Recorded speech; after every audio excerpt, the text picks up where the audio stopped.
Welcome back to Resell Radio. I'm Athan, and this is the show where we talk to people all across the second-hand reselling industry, Depop sellers, people running websites, wholesalers, and we give you tips, tricks, inspiration, insights, whatever it is you need to help you grow your shop. Today, I'm speaking to Amber from Timeless Wear, and we cover the usual topics of how she started her shop and a journey we've been on, but particularly today, we dived into topics like sustainability, how she practices that on her shops, how other people can do the same. And we also talked a lot about the mindset that Amber's been developing, because she said there's loads of things that she's struggled with that have kind of been holding her back from maybe trying new things that she's had to overcome and have really benefited her while growing her shop and on her journey as a young entrepreneur. So I really enjoyed the conversation. I'm sure you will too. Make sure, as usual, if you're watching this on the YouTube, that you leave a comment below, let us know what you think, and we can keep finding out if you're enjoying the content, what you like about it, and improve things for the future. Amber will also be in the description, so you can check her out as well and see what she's doing on Instagram and on Depop. Without saying anything more, enjoy the episode. I kind of got Depop in like 2016, so it was ages ago now. And when I first started doing it, like I was literally just selling like clothing that I had already. I don't even know how I found out about it. I think it was like, I don't even know, like maybe like a suggested app or something. Like I can't even remember. But I just sold like clothing that I kind of had like from wearing at like a party or something. Like, I'd literally like sell like Misguided and like Pretty Little Thing and stuff like that. And then because basically my dad's like a record dealer and like he has like an eBay shop, he was like, oh, like come to a car boot with me, like you might find some stuff to like resell. And like I found some clothing there, but like didn't really know exactly what I was like looking for, sort of thing, but kind of like started to resell some things. And like as I got more into like fashion and stuff like that, I kind of got more into like the reselling side of things, and then like rebranded and created Timeless Wear. And then kind of like at uni I was doing it like part-time sort of thing, like just for like a bit of extra money. And like when I was like at university, I kind of realized that like sustainability was something that I was like really interested in. So then I realized just like eventually by the end of uni that this was something that I wanted to do full time. But like initially, like I didn't even think that it was something that I could do full time. Like I just couldn't imagine. I was like, I don't really get how like just selling on Depop would like support me, sort of thing. And like it's just crazy that I'm like here now and it's just a full-time thing for me. Yeah, we've had a few people say that, like obviously we weren't expecting to go full-time with it either when we first started with it. Yeah. I was in a position where Depop was starting to make me more money than the job I was at. Yeah. And then I started to realise that, it's not making sense. Like I'm at work 8 hours a day and I'm making X. And then at Depop, I'm probably doing like 2 hours a day after, and I'm making more money than I am at the job. And then you start to realise that actually, if you do this full time, there can be some decent money to be made in it. Exactly. Like I don't know why, I just didn't think that it was like something that was feasible, even though there's like other people who are doing it full time. I was like, oh, like I think it's because like there's like a stigma around reselling that it's like not seen as like a proper job. So in my head, because I was like had it kind of like ingrained in me, like, oh, you need to get like a professional job. Like I was like, oh, like Depop's just something I'm doing like part-time. And then I just kind of like gradually realized that actually like this is exactly what I want to do, because like I just kind of like just doing my own thing and like being in control of like, you know, like working and like deciding what I want to do with it. But also it's just like the sustainability aspect, because like I actually did biology at uni, and like from doing that I realized how much I cared about sustainability and like promoting like this sort of lifestyle. So I knew that I wanted to do something to do with that. And the fact that I was already doing Depop, I was like, oh, like I can just like merge them together. So it sounds then like the sustainability thing kind of emerged over time. That wasn't where you're at the beginning, but you kind of pushed your brand in that direction. Yeah, definitely. like I kind of just had them, I kind of saw them as like slightly separate things, and then because it wasn't until like the second year of uni where I kind of realized the whole like fashion aspect of sustainability and Hmm. like how bad the fashion industry is. And that's when I was like, oh shit, like it all links together. So what does sustainability really mean to you then? Like, how do you try and show that off on your shop? Um, well, I think obviously just the whole like buying secondhand, that's kind of like the biggest thing, because obviously it's just like, I mean, I guess it's kind of like really hard to like define sustainability, but I guess it's, oh, I think there's like this thing with like the United Nations where it's got like the pillars of sustainability. Mm. But obviously like resources comes into it and like the environment, and that's like the fact that you're buying secondhand is like stopping things from going into the landfill, and obviously you're kind of like bringing new life to clothing, and instead of like making new clothing which like is a lot of resources used, you're just kind of like using things that are already there, so that's Mm. really good. And then also just like the ethics side of things as well, because obviously a lot of clothing is usually made by like exploiting people and like labor, like slave labor and stuff, so you're like avoiding that. And I think another thing that kind of like links into it is like the whole like community aspect, Yeah. and that's like one direction of my shop. Like I kind of want to bring other people into the discussion and like talk to people and kind of like discuss and like educate others, Hmm. because people kind of like buy secondhand but like don't realize the action that they're taking is like a good thing. So I just kind of wanted to like make it like a place for debate as well, because like obviously everyone has different views. Hmm. Hmm. I think what's interesting about it now, especially what you're saying about community, is that before things like Depop became popular, it was almost like a bit inconvenient to be sustainable. It's just Yeah, easier to go to the 100%. shops that have the clothes that I want, that, you know, I can dress the way I want on the high street. Whereas now that it's actually probably cheaper to buy clothes sustainably and way easier to find like unique pieces for yourself. Like I couldn't get a Kenzo Exactly. jumper like I'm wearing now for, I think it was like £40. I could never ever dream of owning brands like Kenzo. Whereas Oh my now this god, is cheaper no. than Nike from a shop. Do you know what I mean? So it's like, it's not that I'm being Exactly. sustainable for the sake of sustainability, but actually it's just more convenient in my life now to be sustainable than to go to ASOS or JD or anything like that.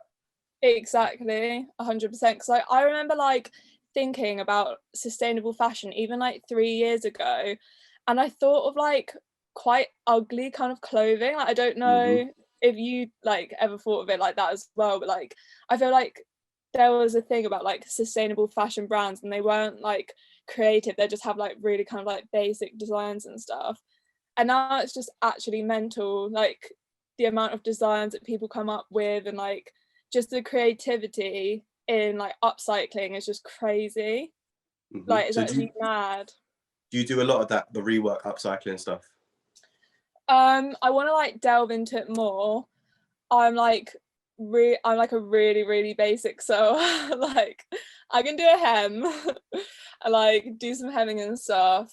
I actually made these like tops before Christmas, Hmm. and like they were basically like shirts that I kind of like added eyelets to the front and like took them in, and they actually sold really well. But I'm like, because of like the amount of time that they took to do, I'm currently like trying to be like, I'm in the process of like getting someone else to do them for me.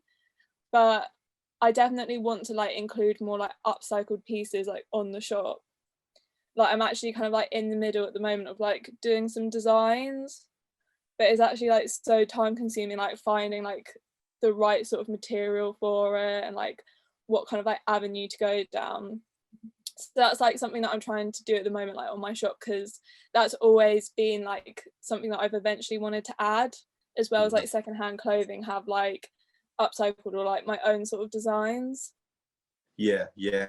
It's difficult to do, like you say, because I mean, I've been looking at it myself, but it's finding two pieces that you can match together in the right way, with the right sizes, the colors, and then actually obviously having the skill to make it happen. I think the kind of angle I'm trying to Exactly. go down is, like you said, do that design a little bit, but I kind of want to work with someone who's a little bit better at drawing than me to help make it a more finished article, and then work with someone who's a bit better at manufacturing than me to actually bring it together. You know, I don't think it's something I do all on my own. Exactly. And like obviously because you're just like running every other aspect of the business, Mm-hmm.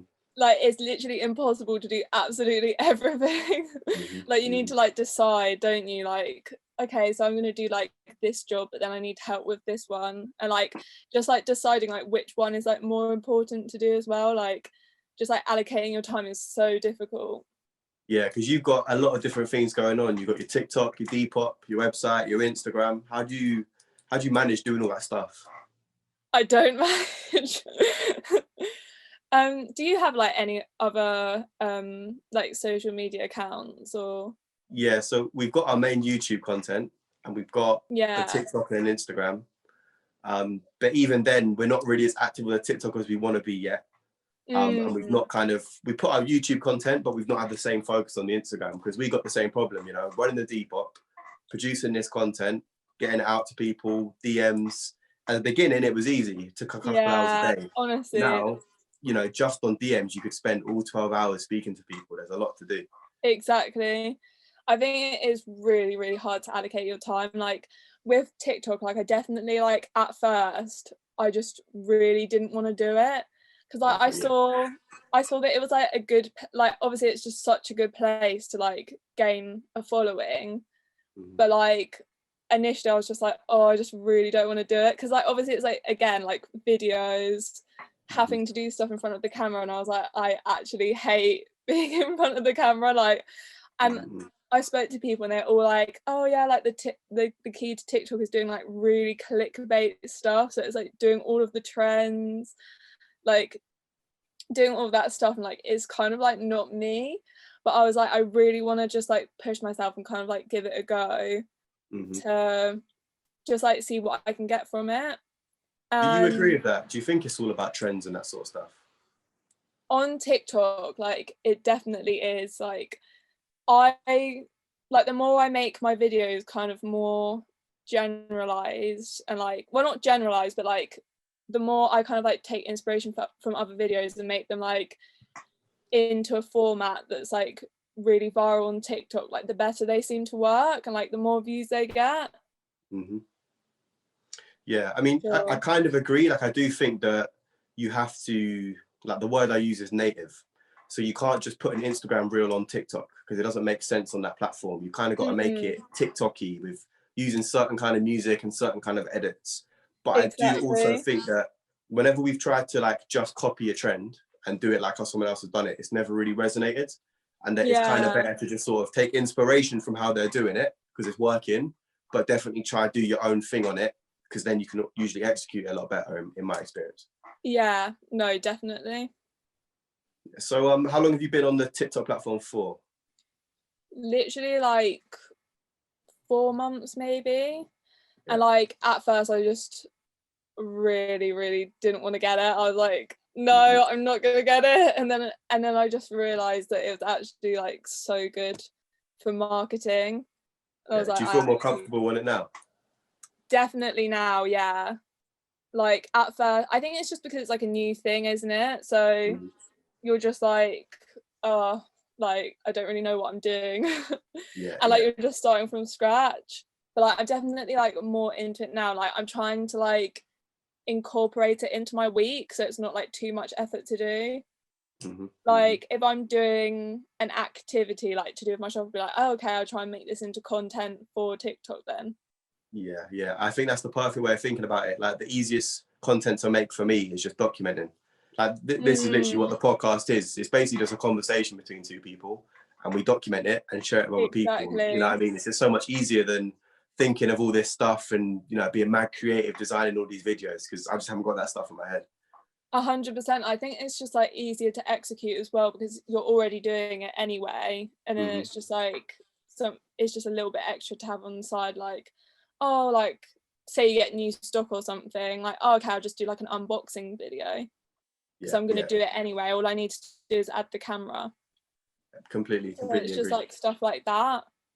Really, like I just really try and like incorporate it into my week. But I don't know if you do this, like if you like plan when you're going to like shoot social media content. Do you do that? Kind of, like I try to, but I'm Yeah. pretty like chaotic with my I'm process. so chaotic as Yeah. well. And I think that that's good, because in the long term, we're always playing, always trying stuff, always experimenting. So eventually you get there. It just might look like, if you actually looked at all the time I spent this week, it probably wasn't the most productive week I could have had, but I enjoyed it, and I keep having weeks like that, and eventually you get there. That's kind of how I kind of think about it. I think because we're like self-employed, it's so easy to be like really annoyed at yourself if you're like a little bit unproductive. And you're like, oh, I'm literally like being so unproductive. Like I'm actually really hard on myself, and like I'm trying to like be a bit kinder to myself. Like if I do have an off day, which I actually did yesterday, I was like in the afternoon, I was just like really, really drained, really tired, like had like a really unproductive afternoon. And it's like, well, it's only a few hours, like you'll have another day and it will be really good. Yeah. And I think that, you know, there are many people that are probably doing about 15 hours of work a week, but they're making enough money that they're happy and they're enjoying what they're doing. And that is like excellent. That's like the perfect way to live. Do you know what I mean? You're completely happy with what you're doing. You're completely happy with what you're getting out. And as long as we don't have this kind of expectation that, you know, I'm going to be the biggest seller on Depop and I'm going to be rich by the end of the year, then if you really do want those things, then yeah, maybe you probably should not have those unproductive periods. But if you're just doing it because you enjoy it and you want to slowly grow a business and, you know, over time get somewhere, then yeah, if you got to take a day off, you got to take a day off. Do you know what I mean? There's no point stressing about it. Exactly. Like that's literally it. Because like I remember seeing something like a few months ago that was like on the internet, and it was like being shared around, like another small business shared it, and it was like saying about how like they were like, oh, I need to get it into my head that like I can do work and it's like enjoyable, and like I need to like stop using myself as like how capitalism wants us to, because obviously like it's kind of like society telling us that we need to like work really, really hard. Like there's something kind of like that's been ingrained in us that like we need to like work hard, like hustle, like make a lot of money, but actually you can just take a step back and it's fine.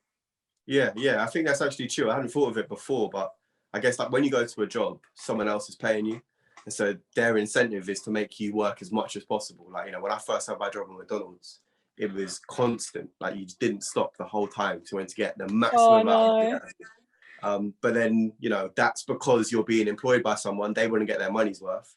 When you're running your own business, you can't be lazy about it. Do you know what I mean? You probably end up doing more hours than you would at a job, but it doesn't have to be that same 100%. kind of hardcore, go hard the whole time, a boss like pissing you off if you're not doing the work. Like what's the point of having the freedom if you're not going to use it to take that couple hours out when you need it? Exactly. And like that's just like one of the perks of like being self-employed. Like if you are, you know, in a really bad mood or like you just don't feel up for it, then you can take that break, which is like really good. Yeah, completely 100%.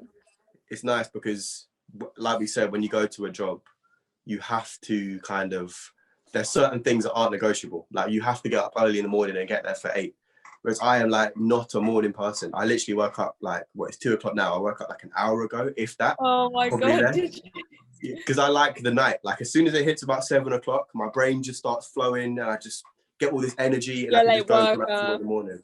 Yeah, but if I have a job, that's not really an option. Do you know what I mean? So I like having the freedom, not to be lazy, but just to find ways that work better for me, you know?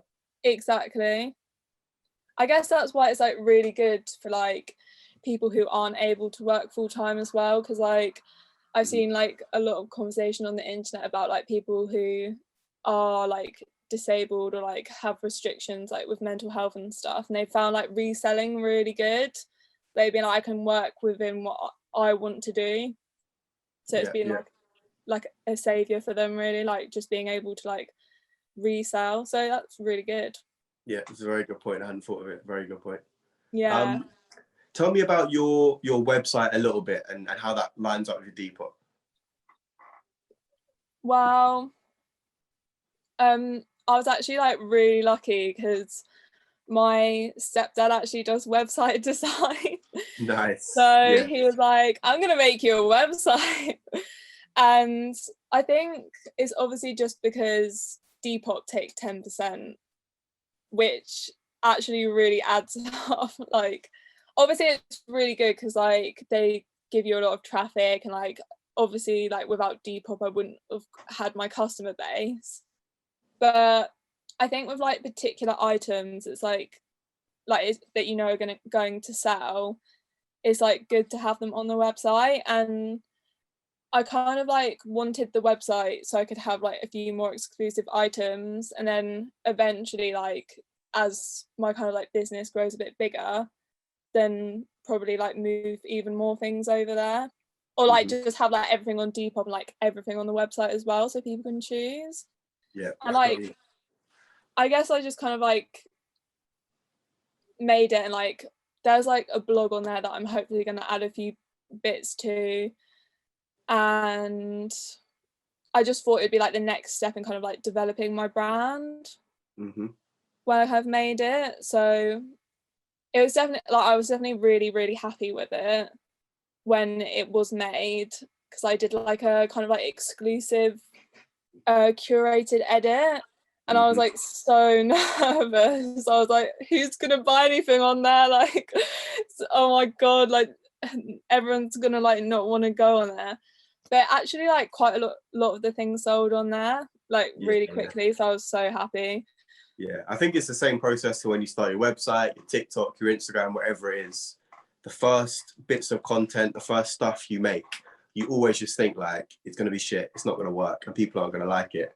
But it either always comes through or it doesn't, but then you can keep improving things until it works. So you kind of just got to get over that hump and make it happen. Exactly, that's the thing. Like, I think everyone's just so scared of failure, but like even if something does go wrong, it's fine. Like, you can get stuff wrong. I'm just like, I'm one of those people that are like really bad at kind of like accepting that. But I think like definitely as I've been doing this business as a year, like for a year now, like full time, I'm definitely like trying to get more brave with like just going for things and like just trying to experiment. Do you find that you've like kind of like grown more in that aspect? Oh, 100%. I definitely feel a lot more settled. I think what was probably true for me, and I know it's definitely true for loads of other people because the amount of messages we get about it, is that there's an element of fear of failure. I think the bigger fear is like judgment from other people, of you putting something out and it being shit and everyone thinking that you're shit. I kind of got over that by just realizing that, you know, things are going really well in our little bubble. Loads of people interested, loads of people engaged in building a community. But in the grand scheme of things, I could be 100 times bigger than I am now, and I would still just be like completely irrelevant. Like no one would know who I was. No one would notice me. It would take years and years and years and years for anyone to even recognize me walking down the street. So if I do something wrong, this shit, it just doesn't matter. Like no one's gonna notice. I am not paying attention to anyone else that has produced a shit piece of content. I literally can't name one off the top of my head. So no one cares about mine. Exactly. I think that was like such a good point. Like, and like good for people to hear, because like I'm definitely like that. Like I just have like a big fear of like other people judging me. And like you, I'm definitely trying to like get over that. And I think like you said, like just with like keep working at things and like facing your fears and just like going for it, that I've definitely like I'm like slowly getting over it. Yeah, it grows over time. I think you get more and more comfortable. Like when we first started the hustle, I was very like confident as an entrepreneur until we started hustle, and then it started to waver a bit because the results weren't coming. But then one by one, that video works, so you get that nice comment, and you start to build that confidence up over time. You know. Exactly. And like the other thing like that I think helps so much, and I think that everyone's really guilty of, is just like comparing yourself to others as well. Oh, 100%.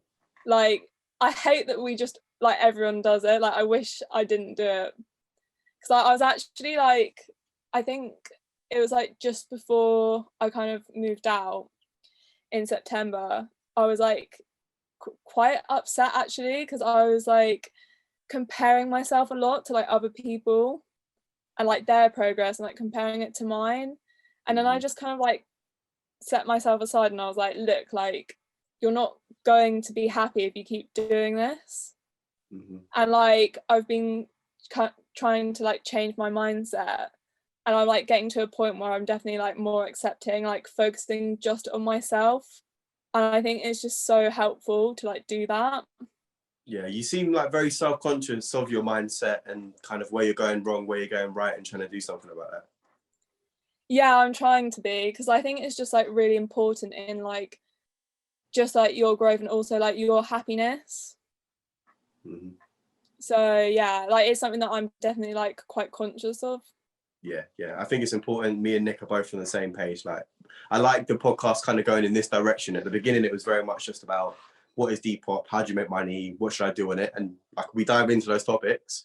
But I've begun to realize that most of the things that are holding people back aren't actually to do with Depop. Like, if you want the basics, make good listings, good photos, refresh your items, keep improving your stock, there's not actually much to it. But I think the things that are holding people back are the things that you're talking about how you feel about your own content and nervous to kind of move into new spaces and the mindset you have towards things. 100%, yeah, definitely. Like even just like speaking to other Depop sellers, like I know it's not just us, like everyone has it. Mm-hmm. I think it's just like how we are as humans, and like it's just trying to like deal with that and break past it. I think like Depop should even like, they should have like advice sessions, or like I was even gonna like say to them like they should definitely do something like that to like help with people kind of like doing new projects and like kind of like pushing themselves forward. I think it'll be really good. If they don't do it, we'll sort it out. So don't worry about Yeah, telling them. we'll do something. Talk to me a little bit about M.A.D. I really like what Olivia's doing over the magazine. I literally love it so much. Yeah, she's doing really well. So talk to me about it. Are you involved with what she does? I'm not like involved in it. I was like, she like asked me to be a part of the first issue, so I literally like knew about her brand like at the very beginning, and like it's just been so good like watching her grow. And like I think it's just like a really good space for kind of like Depop sellers, a bit like what you're doing with like this podcast. Like when she released M.A.D, I was actually thinking like someone needs to do like a podcast, and obviously you are, which is like amazing, because I just think it's just such a good thing to like have somewhere where sellers can kind of just like talk to each other and like discuss. Yeah, and again, go. what you said about like a community, like I think obviously Depop is about community, but like having these extra things help kind of like develop the community more. Yeah, and like you get to find out about new people and stuff, so it's great. Yeah, the community and the people are important.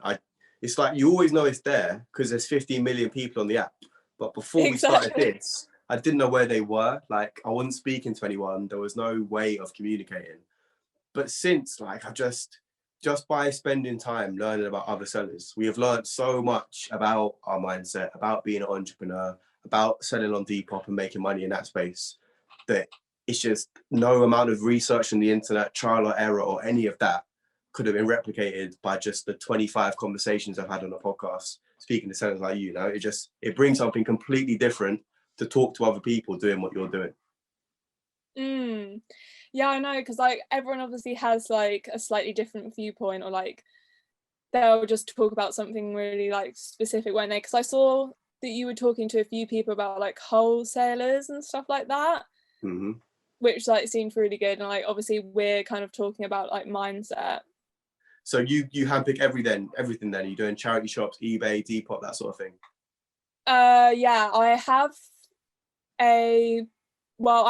did have 2 buyers, but at the moment one of them's like not really doing as much work for me. So I have one buyer who's like in Italy, and she kind of like, I just give her like inspo for what I want, and then she'll just kind of like handpick it. Oh shit. So I do have to kind of like, yeah, it's really good. I do have to like kind of trust her. Like sometimes she hasn't been like quite right with the sole, but like we're getting there. Like she has picked out some amazing stuff, so it's definitely good. I'm just trying to like find new ways to kind of like get stuck. So obviously like with the pandemic, it's definitely been quite hard, hasn't it? Yeah, yeah. I mean, I've never heard of anyone doing that. We tried something similar, getting someone else to kind of search online. It didn't really work for us. How did you build the relationship with her? Do you know her personally? I actually just like found her online, and it's something that she kind of like does. Like she basically just buys. She like buys for other brands, and yeah, I just approached her and like we had a conversation, and I was like, look, like this is the kind of style that I want. Sent her some mood boards and stuff, and yeah, she picks out some stuff for me, so it's really good. And Yeah, then that is actually really smart, both for you and for her. I've never heard of someone doing that, but I guess there's loads of I people that think want clothes handpicked. So I think it is like really, really hard to like actually find someone, because I know a few other Depop shops have buyers, but like it is really hard to find the right person, isn't it? Because like it has to be someone who like enjoys looking for clothes for a start.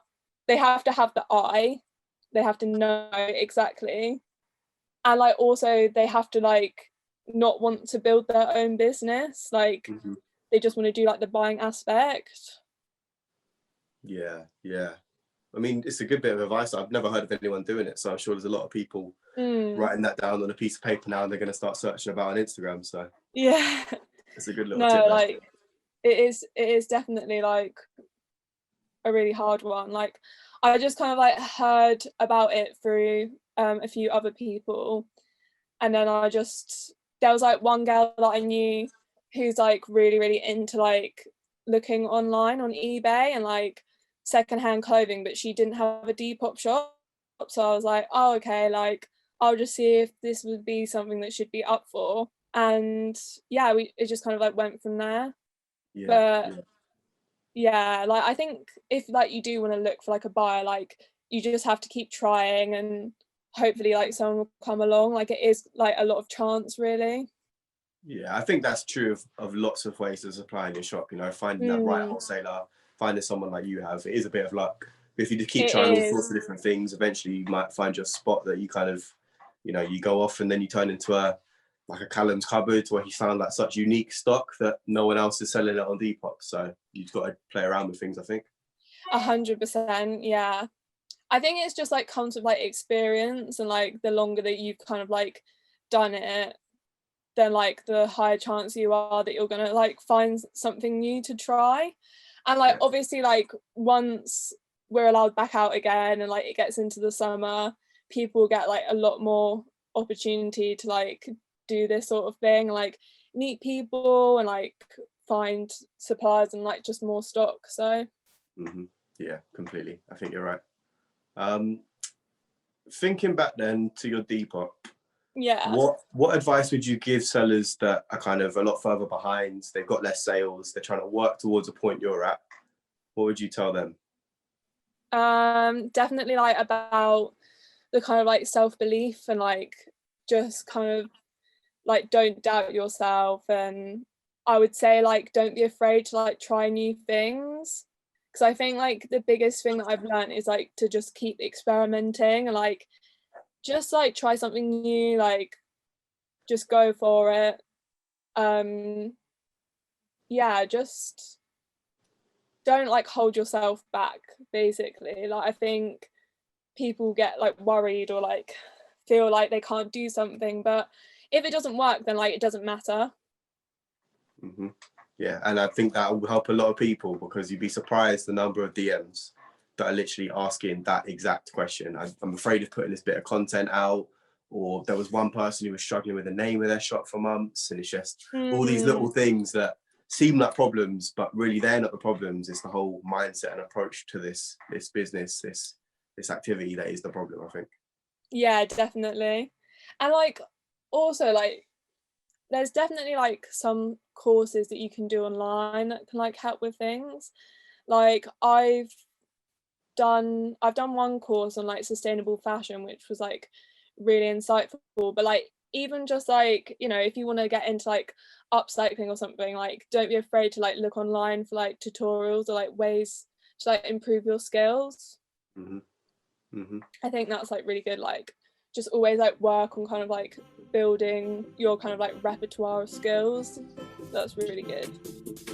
So my biggest takeaways from that, well, first of all, our conversation about sustainability. It's not a topic that I know too much about myself. I've only really started picking up an interest in it as I've been speaking to all these other sellers and realizing some of the things that they're doing in their shops that we want to try and apply to what we're doing as well. So some really useful stuff that she shared there. I think it is important. I think it's growing more important every day, and more people like myself are becoming a bit more aware of it, a bit better informed, and trying to actually act on that information. So I'm glad that she shared that. And also, and when she talked about the way she's shifting her mindset towards things, Amber talked about not judging herself based on what other people are doing, not judging herself based on maybe the expectation of working super hard and grinding out all the time, and actually just trying to stay positive, and actually how that makes her more productive, not less. So I'm glad she shared that. Similar thoughts that I'm having, similar things that I'm learning. You know, we're both young people trying to work out how to do this, as are most of the people watching this podcast. So I'm glad she shared that. I found it useful. I hope you did too. And make sure you leave a comment below letting us know what you thought of all the stuff that Amber said. If there's anything that resonated with you, and if you got any feedback for us, so we can keep making better and better content. Till next time.